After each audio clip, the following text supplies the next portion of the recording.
The survival of London in 1941 did not depend on more men. It depended on the women the world said were not allowed to fight. During the darkest hours of the Blitz, General Sir Frederick Pyle, the head of Anti-Aircraft Command, walked into Downing Street with a desperate warning. He was running out of soldiers to man the guns protecting the capital. Winston Churchill's response was immediate and uncompromising. He told the general that he could not spare a single man, and that the general would simply have to use women.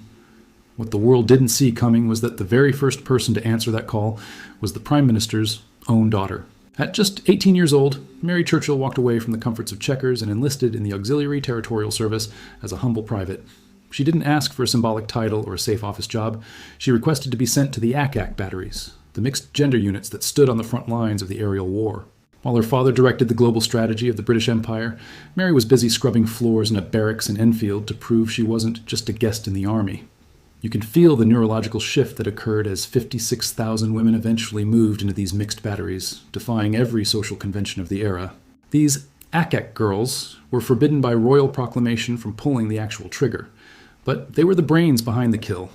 They operated the massive predictor computers and rangefinders, calculating the speed, altitude, and trajectory of German bombers, while shells exploded all around them.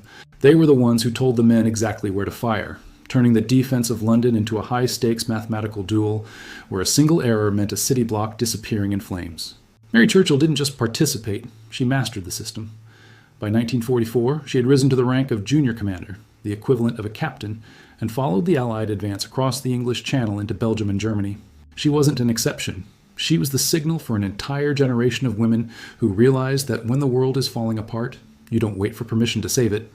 They stood watch through the heaviest raids Britain ever faced, proving that the denominator of courage has no gender. The legacy of the ATS remains a terminal reminder that in times of systemic crisis, the old rules are the first thing to burn. Mary Churchill and the 250,000 women who served in the ATS didn't just operate searchlights and rangefinders. They rewrote the code of what a citizen is capable of. They proved that the most powerful weapon a nation possesses is the collective resolve of its people to do what must be done, regardless of the cost. The noise of the Blitz has faded, but the signal of their defiance is a debt that history can never fully repay.